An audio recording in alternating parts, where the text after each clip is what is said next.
அனைவருக்கும் வணக்கம். நான் உங்கள் ஜெயவன் கோபால். நாம இன்னைக்கு பார்க்கக்கூடிய தலைப்பு 8, 12 அதிபதிகள் ஒரு ஜாதகத்தில் எப்படி இருக்காங்கன்னு பார்க்கிறோம். ஏன் 8, 12 அப்படிங்கிறோம்னா, மறைவு ஸ்தானங்கள்ல 6ஆம் அதிபதி கூட பெரிய லெவல்ல பாதகத்தை பிரச்சனையை கொடுக்க மாட்டார். ஆனா 8ஆம் அதிபதியும் 12ஆம் அதிபதியும் ஒரு ஜாதகத்துல நெருக்கடியான நிலைகளை தந்து விடுவார்.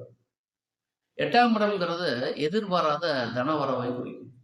12ஆம் இடம் அப்படிங்கிறது முதலீட்டையும் குறிக்கும். அப்போ ஒரு பாவத்தை நம்ம பார்க்கும்பொழுது அதோடைய நெகட்டிவ் சைடை மட்டும் பார்க்கக்கூடாது, பாசிட்டிவ் சைடையும் பார்க்கணும். எந்த ஒரு பாவத்துலையுமே ப்ளஸ்ஸும் இருக்கு, மைனஸும் இருக்கு. அப்போ ஒரு ஜாதகத்துல 8ஆம் அதிபதி எப்படி இருக்கார், 12ஆம் அதிபதி எப்படி இருக்கார் அப்படின்னு பார்க்கணும்.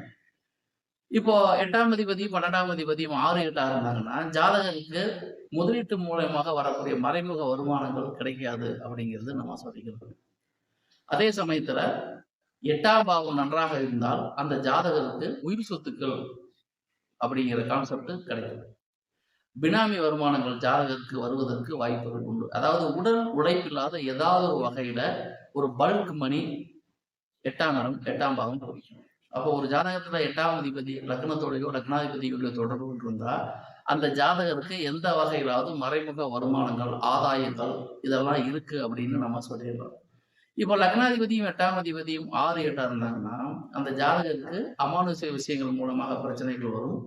அதே சமயத்துல ஜாதகருக்கு கிடைக்க வேண்டிய உயிர் சொத்துக்கள், மறைமுக வருமானங்கள், ஆதாயங்கள், இன்சூரன்ஸ், பிஎஃப், கிராஜுவிட்டி இந்த மாதிரி சம்பந்தங்கள் ஜாதகருக்கு ஒரு பிரச்சனையை கொடுக்கும் அப்படின்னு நம்ம சொல்லிடலாம். அப்போ எந்த ஒரு பாவாதிபதியும் எந்த இரு பாவாதிபதியும் தங்களுக்குள் 6, 8ஆக இருக்கக்கூடாது. அப்படி இருந்தாங்கன்னா ஜாதகருக்கு அந்த பாவங்கள் மூலமாக எந்த விதமான பலனும் கிடைக்காது அப்படிங்கிறதா நாம தெரிஞ்சுக்க வேண்டிய ஒரு சிறிய தகவல். இவை எல்லாமே பொதுவான தகவல் தான். ஒவ்வொருத்தருடைய தனிப்பட்ட ஜாதகத்தை பொறுத்து அதில் உள்ள கிரக அமைவுகளை பொறுத்து பலன்கள் வேறுபடும் அப்படிங்கிற கான்செப்டை நீங்க மறந்துடக்கூடாது. நம்ம சொல்றது பொதுவான தகவல்னாலுமே எத்தனையோ லட்சம் பேர் இந்த உலகத்தில் இருக்காங்க.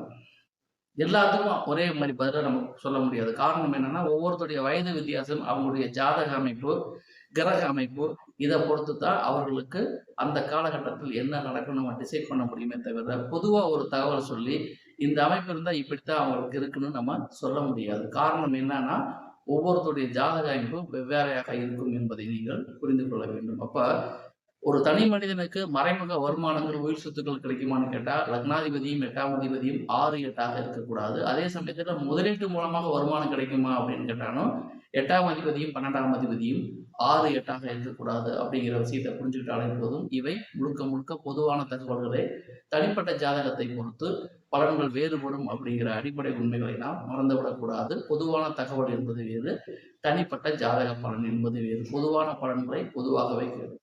நன்றி, வணக்கம்.